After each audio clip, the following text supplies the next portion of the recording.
Good morning, everybody. Welcome to the Flow Show, Monday, the 1st of July. The second half of the year begins. It's been a quick one, this first half, going under the bridge, but here we are. Soon be Christmas. Hope you're doing well. Morning, Kate. How you doing, mate? Hey, good morning, Ryan. Good morning, everybody. Yeah, as you say, it'll soon be Christmas at the speed this first half went. So I guess we should start to prepare our wish list. Oh, yeah. I've got a big wish list. Don't worry. You'll hear about that later on this year. And in the meanwhile, let's see if Christmas is going to come early to us and trading this week. Let's get straight into the news. Lots to go over today. Over in China, PBOC fixing round about the same level they did on Friday, 1265 versus 1268 previously. So they're keeping things pretty steady over there. We have had some data out from them as well, PMIs and whatnot, both sets of PMIs, the private and the state numbers out there. Manufacturing PMI coming in unchanged at 49.5. Non-manufacturing seeing a little dip down to 50.5 from 51.1 expected and prior. And then we've got the, as I said, the Beijing manufacturing PMI showing an improvement, up a pip on last month, beating expectations by 3 pips to 51.8. So according to those numbers, things not looking too bad, except for the prior manufacturing one, the States one, that is. China's Xi has been talking up China-Australia relations, saying that healthy and stable relations is in the best interests of both countries. So part of this ongoing thawing of prior hostilities there. Let's see if it translates into anything positive on the trade front. We have had a piece out from the PBOC saying they are going to start borrowing treasury bonds from primary dealers in open market operations. And what they're going to be doing with these bonds is potentially selling them on the secondary market. In a statement, they said they decided to borrow bonds from some dealers in order to maintain the steady operation of the bond market. Apparently, they've seen some probably more domesticated safe haven flows into bonds, which has obviously seen yields dropping. And they supposedly are worried about the financial stability aspect of that. So if they see any untoward moves in yields, they can go ahead and sell tons of these bonds that they've borrowed and thus stop yields from falling too far. This has come on the back of a few weeks ago. We had some talk that they were going to be in the market to buy government bonds, their own government bonds, which sounded like a bit of QE. So I don't know if this is a bit of a mix and match of that prior story. In one sense, it's a bit of YCC, but more yield control rather than yield curve control, though they'll probably be trading across the duration there of the curve anyway. So anything you're taking from that at the moment, Kay? Yeah, I think it's part of what we saw last week. They think the market or what they have been sending as messages to the market has been taken a little bit too literally, and now they want to avoid probably too much of capital flows and trying to curb those things a bit. So yeah. That is the way I take it anyway. So yeah, keep things on the leash as they usually do, even when they are in the process of letting things go a little bit. Yeah, I think because it's more domestic led, it's not got too much of a reflection on the currency. Certainly, we're seeing no real moves in the currency in the yuan at the moment. So yeah, it's something to keep an eye on, but I don't think it's FX strongly related for that.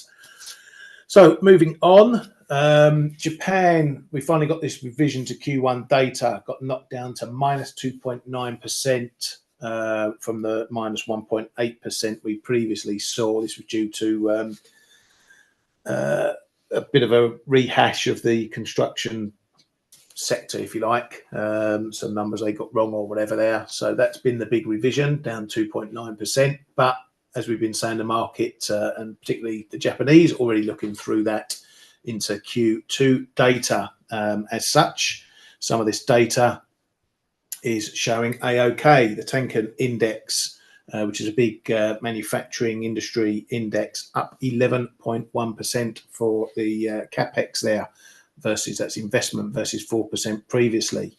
The all industry capex less negative than before, but when you look at the indexes in a whole, and these are Q2 numbers, a big improvement, 14 versus 10, 13 versus 11. Even the non-manufacturers looking okay, still 27. Was expected to rise, but still came in matching last month. The large non-manufacturers index as well, there or thereabouts. So these Q2 numbers, as we're saying, coming out fairly positive still. A little bit negative for the small number of manufacturers there, but overall it's good. You know, these big manufacturing sentiments has hit the highest level since March 2022, says the BOJ. So stick all that Q1 stuff in the rearview mirror, focus on Q2. ECB's Villeroy says that the June inflation data shows that French disinflation is on track. Not that you'd know it from some of the PMIs this morning that we'll get to now. So again, PMI data coming in from around the grounds. We're seeing Australia a little bit softer, well, much softer actually, 47.2, was expected to come in 47.5. So it came in much worse and still in contraction there. Coming over to the Eurozone as well, a lot of data out this morning. Spanish manufacturing 52.3, so that's gone backwards a bit again, missing expectations to the downside. Italy with a little beat on that number. France beat on expectations, but still another fall down, confirming the fall down, shall we say.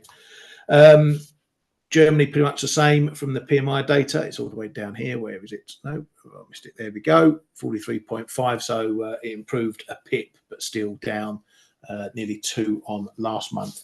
Now, the overwhelming theme from some of these PMIs, particularly Spain and Italy and France, is that price pressures remain. Input cost pressures for Spain, I think, were up the highest in 2 years. Italy up in the highest in 1.5 years. However, output prices are struggling. That means because of lower demand, competition, Spanish and Italian firms are finding it harder to pass those prices on. So that's going to become a bit of a stagflation issue for those. France, in the meanwhile, has seen highest price rises for both input and output prices. 15-month high for input, 17-month high for output. I believe it might be the other way around. Either way, there's still high inflationary pressures there. Germany, on the other hand, are going the other way. They're seeing softer input prices and softer output prices. That's really coming due to a really weak demand picture, as you can see from that 43.5. So for the ECB, the bumpy road for inflation might be getting a bit bumpier, although there is some offset, as said, from Germany in there as well. So how that's going to play out into this week's CPI and then translated forward to the July ECB meeting, we'll talk about now. Germany, we've had the regional numbers in, all mostly coming in softer than previously. There was a couple of sticky points, Bavaria, but some of the bigger numbers like North Rhine down to 2.2%. And that's one of the bigger regions in Germany that will have an impact. So mostly all coming in softer, which is good news for the ECB. Not so good news perhaps for Germany, as we say, maybe get into a bit of a deflationary scenario. The pan-German number will be out later at 1 o'clock.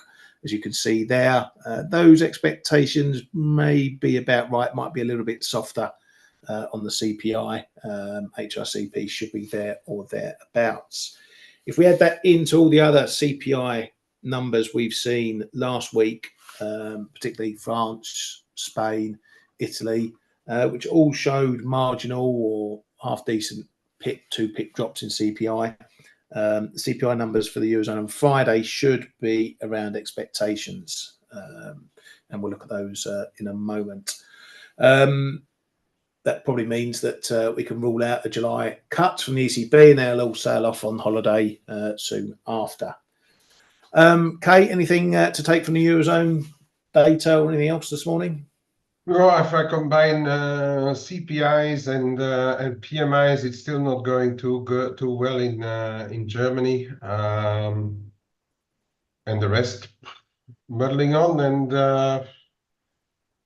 we know the manufacturing has been the weaker brother of the family, right? So I think we need to see what the rest of the data bring, but yeah, I think sort of kind of business as usual, but the picture in Europe is not really improving that much on the manufacturing side. So that is what I take from the data anyway. Yeah, pretty much agree with that, mate. Right, let's move on. We'll look at what happened last week, quickly from the US data, and we've got a bit out of Canada as well. So the main item on the menu last week was the PCE, which disappointingly for trading purposes came out exactly as expected. Core down to 2.6. The headline also down to 2.6. This one very rarely has a big variation to expectations. It's pretty well guided, shall we say, for what happens in everything else. We'll have to wait for CPI in a week or so's time to get the next June numbers, which people say that this is the Fed's measure, the PCE, but for market moving purposes, the CPI is usually the main market mover. So again, going the Fed's way, albeit slowly. Some of the other numbers looking half decent as well. Spending came in at 0.2, missed expectations, but was better than last month. Real spending, though, better at 0.3%. So again, no real signs that the consumer is in any trouble, though retail sales have been painting a bit of a different picture recently. Over in Canada, they had some monthly GDP numbers coming in there pretty much as expected. April numbers there, 0.3%. They've got a preliminary for the May numbers at 0.1%, though this data does lag quite a bit. Over in Michigan, we had the Michigan survey. A bit of an improvement over the flash numbers and an improvement over last month. So that was those flash numbers came down a bit, but they've pulled some back in the final numbers here. These inflation numbers, though, will be good news for the Fed. We saw that tick up in these numbers, but they've come down in the 1 year and sort of come down in the 5 year. I think it was 3.1 in the flash, so it's dropped back to what it was last month. Still with a 3 handle on, so still some stickiness in those numbers there. Over to the Fed heads. Barkin says will proceed deliberately on policy. Still believes that there's some lags playing out and policy tightening will eventually slow the economy further. Daly says the inflation data shows it's cooling and policy is working as expected, although inflation is still too high. It says we'll continue to see inflation printing above 2% through 2025. Also said the labour market is extremely strong, even with some slowing. One of the big hawks, Bowman, said we have strong employment but haven't quite reached the inflation goal, hasn't reiterated her stance on the potential for hiking again. Right, over to La France for the mess that is the French elections. So it's pretty much gone as we've been seeing from all the polls over the last couple of weeks or so. Le Pen's RM party taking the lion's share, the new Left Alliance taking second place, and Macron hanging on the coattails just about in third place. what this all is looking like is that it's going to be a three-way fight in the second round, which is going to increase chances of a hung parliament. Because what's happened at the moment, it seems that all the parties who aren't the RM parties are on the offensive to stop them getting a majority. Now, what that can mean is that there's going to be lots of deals struck this week between different constituencies. So what might happen is if there's a three-way fight, RN, the Left Party and Macron's party or whoever, someone may step out to give that other person the best chance of fighting against the Pen's party. So rather than having a three-way vote and the votes being split three, one of the smaller parties may step out the way to let the second biggest party try and get those votes to then get the numbers above the Pen's party. All in all, it's looking like it's going to be a bit of a mess. So we may have to, again, wait to see what happens this weekend and then make a judgment call on next Monday when we start getting the results and whatnot. In terms of the result today, we've obviously seen the euro in a bit of an uplift. It looks like what's happened is that the market has really done all its pricing previously. When the election was announced, it took it a bit negatively. We've had all those polls, so there's been no shock from the final results compared to those previous polls. So it's a bit of a sell rumour buy fact type situation. But also, this is really French centric, if you like. It's not a Eurozone problem. It's not a Europe problem per se. It's a French issue. So it's been pretty contained. So really, you're going to be wanting to look at French assets to see the overall reaction. But we've had a bounce in the CAC. I'm not sure whether that's going to last, depending on the situation next week. We're certainly not at the end of this road just yet. As you can see already, that positivity is already waning at the moment. So can kick basically till next week and see what mess ensures after that. Then we'll be looking more probably from the longer term perspective of what happens there, policies, hung parliament, that sort of thing. Kay, any thoughts from you on this election stuff? It'll depend who is going in ship with who in the second round. For those who try to make deals, because as I've been saying a bit already, the left is the further left from Macron. If they start to make deals, it depends what they want what they want in return, because that could get very messy and actually be even counterproductive to try and fight Le Pen if some of Macron's elected need to go together with some of those extreme lefties. This could really get very messy, in my opinion. And as you say, the market short into the French elections, it's kind of a bit strange. And on Friday, I said, I mean, there would be a bit of a surprise if we get through that 107.25.30, because the market is probably running short. And you opened this morning, and the elections are as expected, and the euro rallied because the market is just short of it. And I mean, I don't know. It would probably have weighed more on the euro if either there would have been a possibility of an outright majority already, or if those far left candidates would have had even more votes. So it's yeah. So the market needs to revise its positions a little bit, but it doesn't take away from the fact it could again get very messy over that second round. And I would say, especially if Macron doesn't succeed to find, or he's elected, don't succeed in finding enough support, then it could get a bit messy for all things euro, CAC, and whatever spreads between France and the rest of Europe. The could all get messy again. This is first round, as we say sometimes in market as well. First round effect. Let's wait for the next wave to roll in and see how clean or dirty the water will be. Yeah, exactly. But it should be noted how this is going to play out. This isn't about the other parties actually getting a majority. It's just about stopping Le Pen's party from getting a majority. Yeah, As things keep stand Macron now, in the house.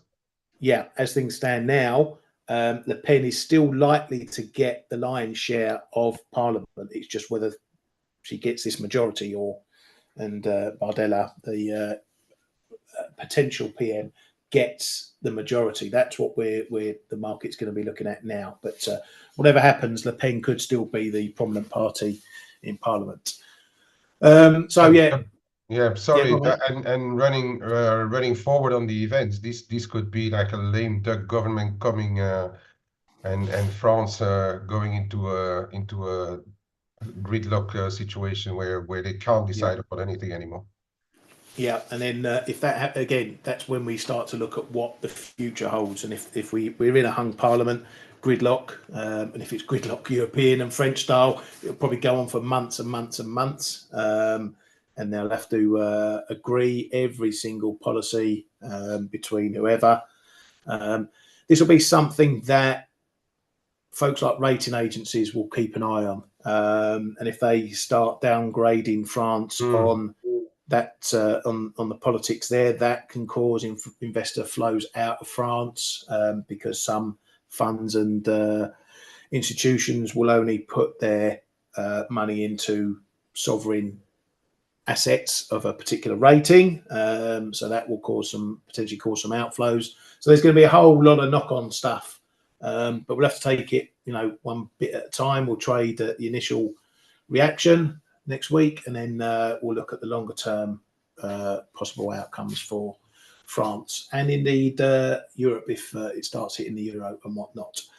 But that's this week to go through anyway on the election front. We'll have a look at it's a busy week anyway this week. It's a little bit small because I've just zoomed it out a bit to fit it all in.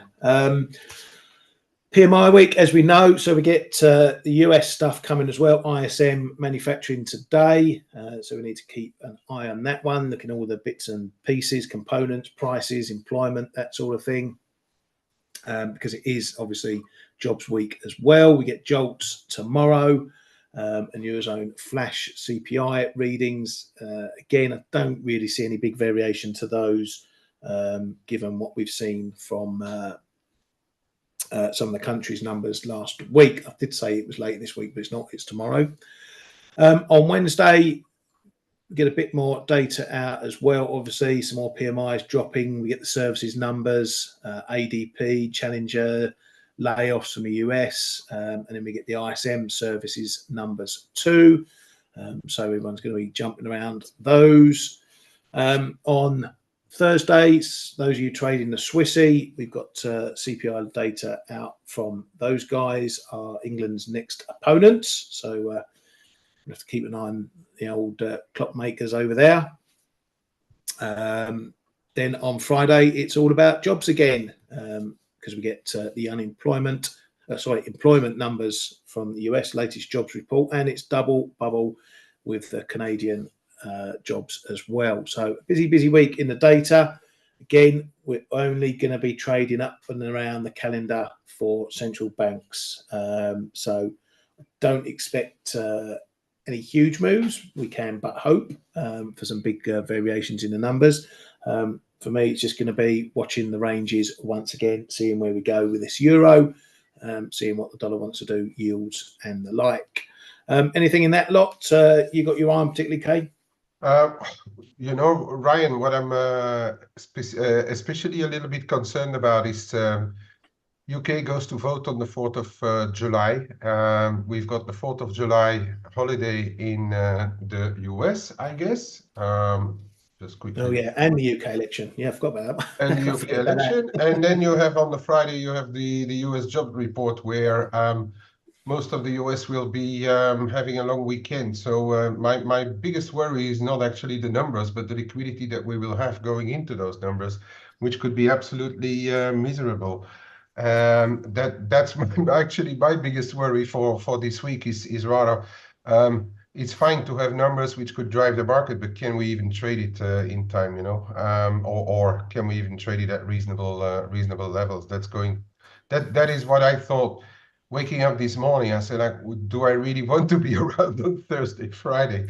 Yeah, this is what is my concern. And then, if I may, we are from today, tomorrow, and I think until Wednesday, ECB has its annual powwow in Sintra in Portugal.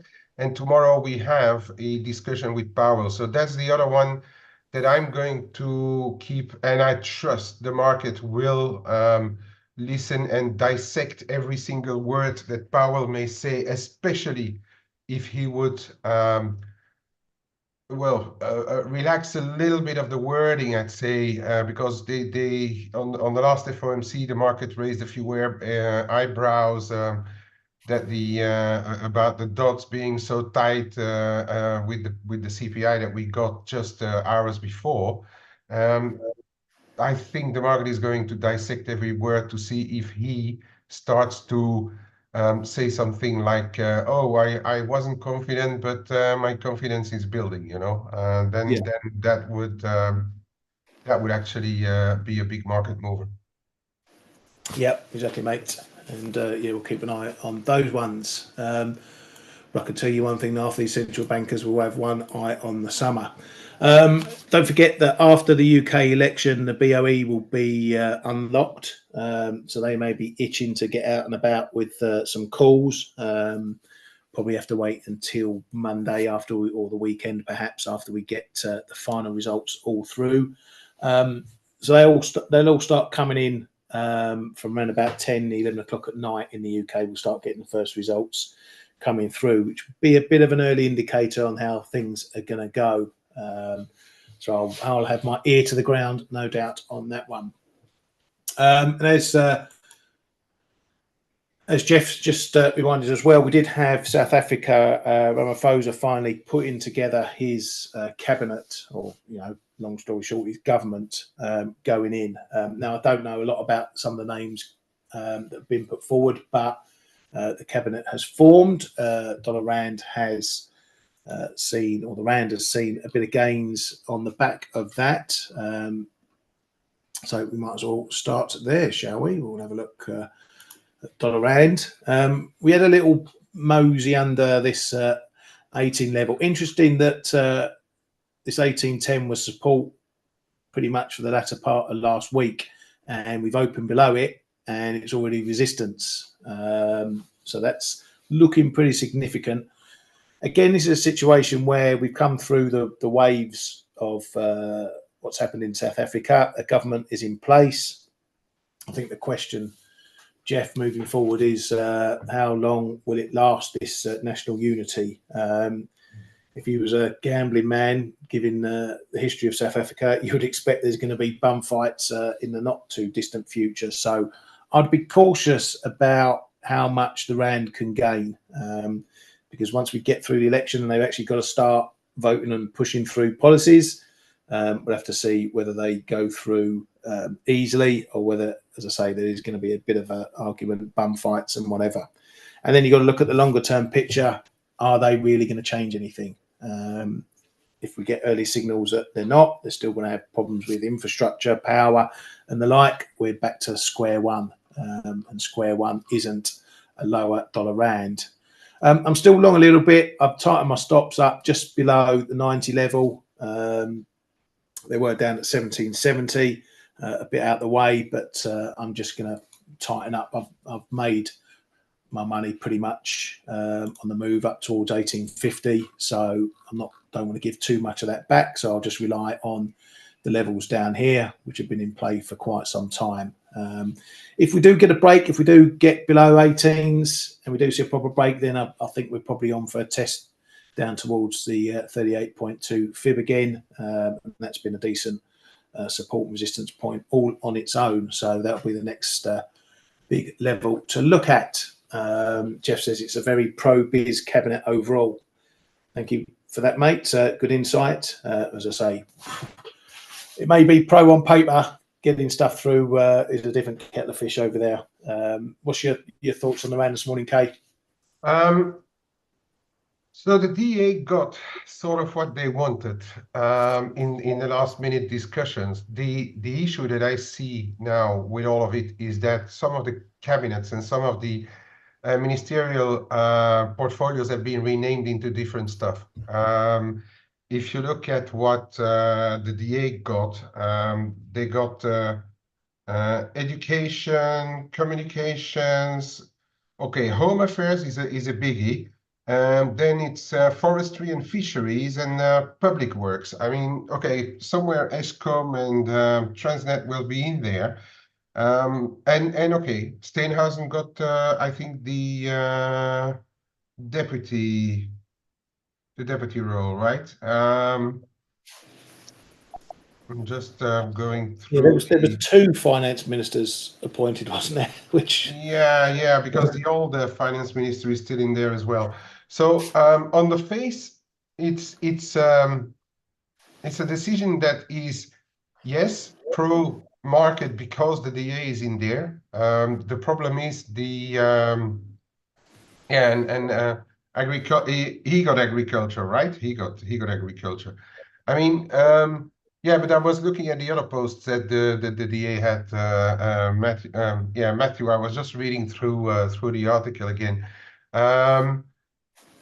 It's on the face of it, yes, but we need to let the market decide now in the next couple of days, and perhaps listen to what the others are saying about all of this, because again, as I said already a good few times, problems with F.A.C.E and others are not going to go away that soon. So I think the market now needs to see really what they decide, what is going to be really pro-market, because I mean, forming a government is one thing, making the decisions and putting the shoulders equals money behind it is the next thing, right? So yeah. I'd say we can hang around here for a while, but South Africa is not completely out of the woods. I'm going to be very interested actually in knowing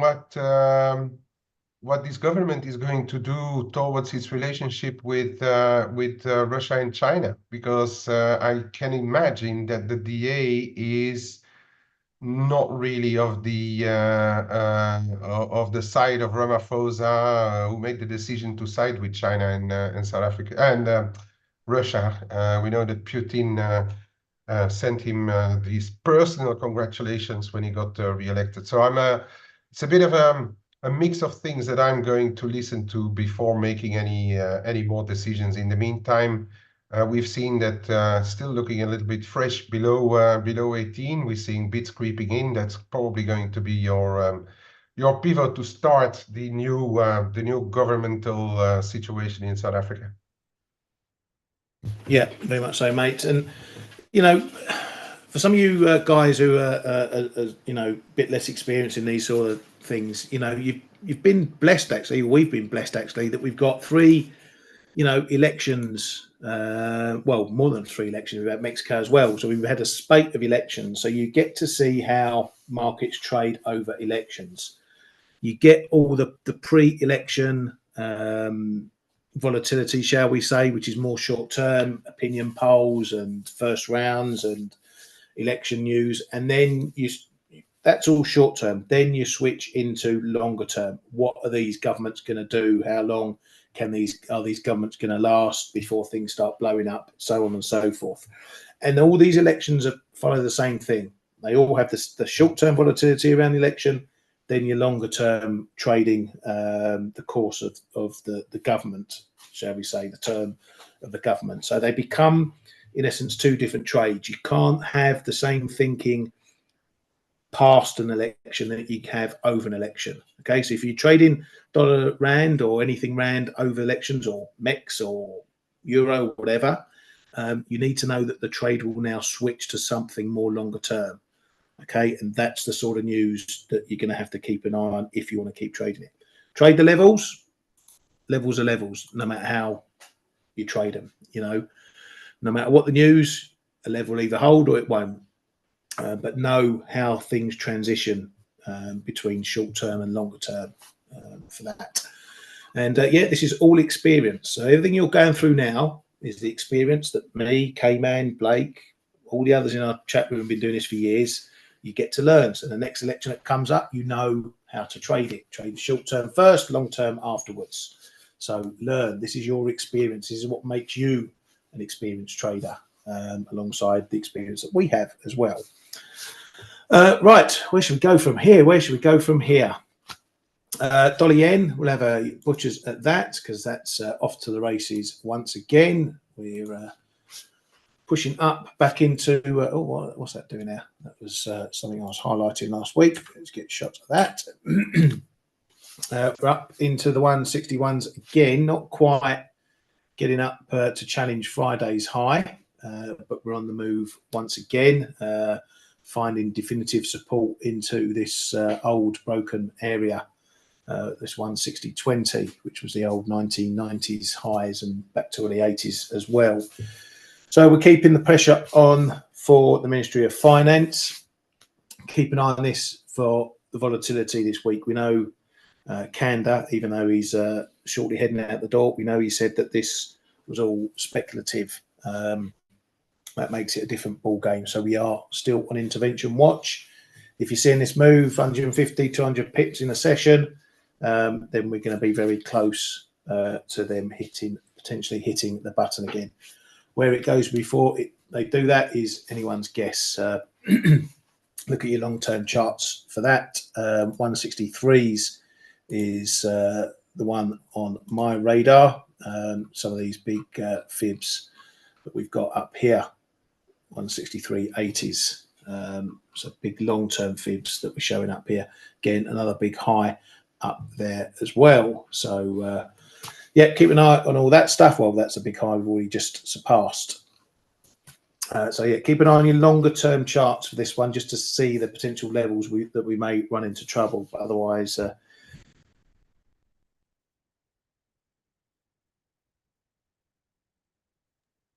we lost you, Ryan.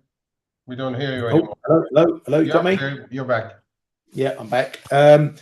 Euro, that's recovered, as we see. A little bit of a gap there for all you gap traders who like such things. I don't give two monkeys about gaps, to be honest.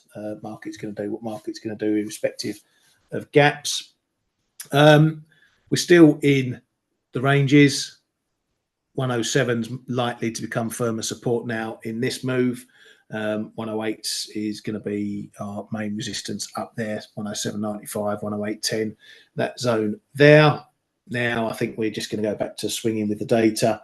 I don't think the euro is potentially going to have much more interest in the French elections. As I say, it's probably going to be more French asset related than other things, but we'll keep an eye on that news anyway. Any mention of F.A.C.E or anything like that from Le Pen's party will get the market sitting up, no doubt. But that's seemingly a low risk at the moment of that. So back to range trading this one, swinging with the data on that. Euro sterling's looking interesting. Another one that's bounced, but it's run into the brick wall that was the former support area at the 85 handle. I did have a little short 61s last week, just a bit of an election play, but as it quite clearly turned into sell rumour buy fact type thing, I'm offside on that. I've had a little tap up here at the big figure as well, just to play the level. So neither trades are big, so I'm happy to play it. We're not talking lots of pips here. 85.15, I'll be out of both those trades, but we'll see what's to come from the UK elections as well. Could get a bit of stability from that if Labour take the big majority they're projected to, which could mean a bit of pound buying in reaction to that. But we'll see what happens. I'm not going to lose any sleep if I get busted out of that one. Another one that I'm still keeping a little bit in is the Kiwi. Still can't get and hold its nose above the 61 level. Got an area here around the 61, 61.10. So need to get a move back above there. While we're below that, it does keep the downside in play. Although we're looking at a bit more sideways action, but you can see we've had a short-term downtrend. Still got the lower lows and just about the lower highs coming in. So it's still got a little bit of a bearish tilt to this one. So it's touch and go. Whether we get another move up towards 61.5, maybe even 62s. I think if we get another move down through this level, then it's going to be curtains, and we'll probably see further downside at least to that 50 fib, I should think. Kay, I'm going to punch it over to you, mate. Stick on that Kiwi for a sec. I mean, because I've entered a really small long this morning as well, and I'm actually looking relatively at the same zone, that blue zone to hold. But I've got in like really small. I'm looking at that 61, 10, 12, 15-ish stuff. If that starts to go, then I'm probably going to press the button a little. Yeah, I can take it over from here. Just to let people know that I've entered just a small because it and I'm going to look at that blue zone for the shorter term, but I'm also going to look at stuff a little bit perhaps more longer term coming. So could be that I'm potentially building on something here, but we will see how the start of the second half of the year goes. So basically, Ryan's blue zone is somewhere between those red line here plus an extension down to 60, and if that would go, yeah, then it's probably going lower again. But look at this. This has been trading this trend line ish, and I think if we get back above, which will also be Thursday's high, Tuesday's kind of low before it broke, then we could go back into the zone, and then we will see how it goes for the more long term. I need to just a quick overview of those rates, because could still be that this is like the start of half two of the year. If you look at, perhaps I should go on a bit smaller ones. We see on Friday already we saw a move back up in those yields, so a move lower in the bonds, and we again trying to break above 440 in the tens. But we see it on most of those yields. They are trading a bit higher, and I don't really know why. It could just be like the start of half two, as I said, because I don't see too much in the fundamentals. We don't have, barring the really short term, we don't have a big bond issuance program this week. So I'm going to be very interested to see what's happening in the US when they open, and I'm not in big positions because I'm a little long cable and Aussie as well, but I mean it's less than what I had on Friday into the last day of the month and quarter, and I've already let some go this morning. Well, an overnight order at 126.80 on the cable as well. So I'm really having very small positions now. But I'm in the mood for perhaps looking at a little weaker dollar, perhaps if the data support what I'm thinking, and those yields are coming back off a little. But it's very tiptoe positions and keeping everything small, so not to put my account in danger at all. But if you look also at the differentials, we had this jump in the EU versus the dollar. I think it's all positioning, and because now when we look at the euro, for instance, we are gradually losing steam here. Okay. I think we have we're in the situation where we do the short covering. Everything is relatively as expected. Market over positioned. I've also seen market was short euro sterling, which explains the move we saw this morning. But it all seems to me like it's starting to ebb away a bit. And yeah, I don't think the euro has much more in it than if the US needs to short cover. We could go up to 107.90s, 108 perhaps, but then I don't see that anything in coming out of the weekend of those French elections. I don't see anything that would support a much higher euro, and as well in general, whether it's euro dollar or euro crosses really. So it's all over to the data. This little area here, I think, is going to be relatively interesting. Yeah, people talk about gaps, but as Ryan already said, we here do not believe too much in gaps, not at all. But do look at the because it was a bit of a level, regardless. Look a little bit at what's going to happen if you get back to 107, 2027, call it 2030, okay?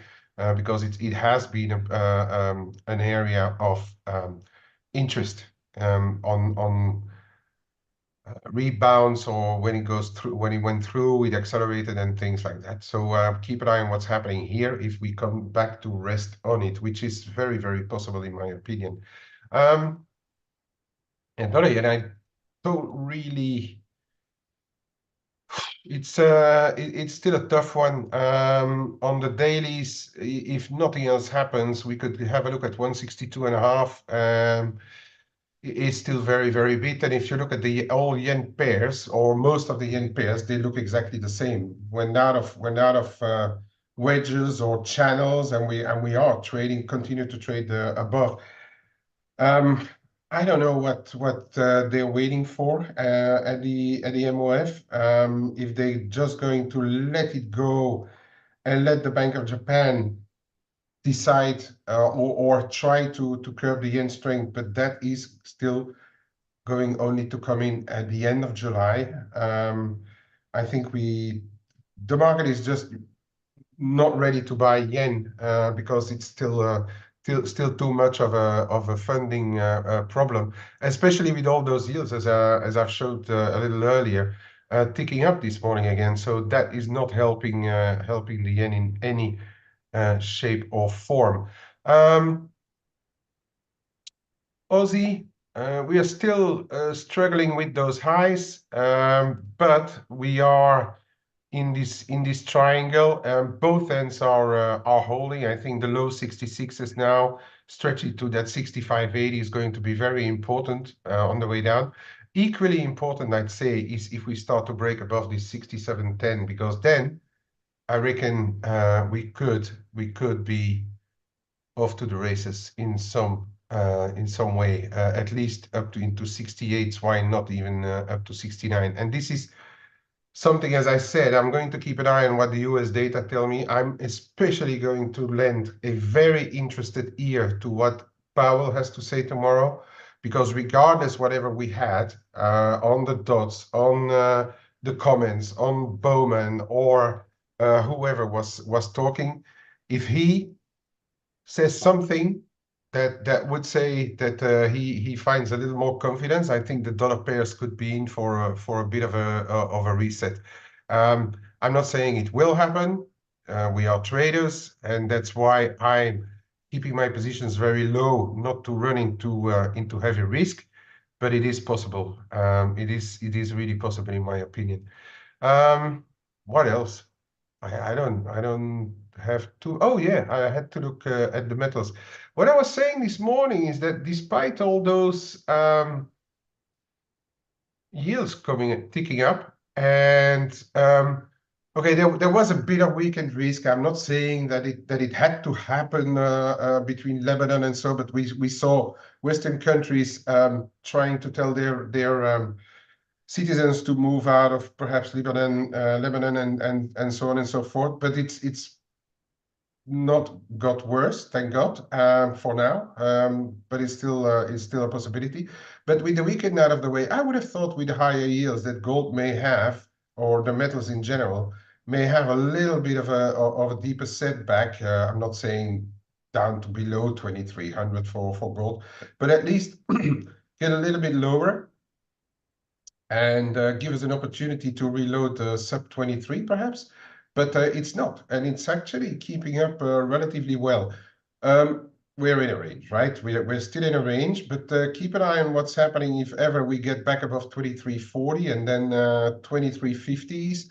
What would happen there if anything is going to happen? It could just flatline here until we get more data.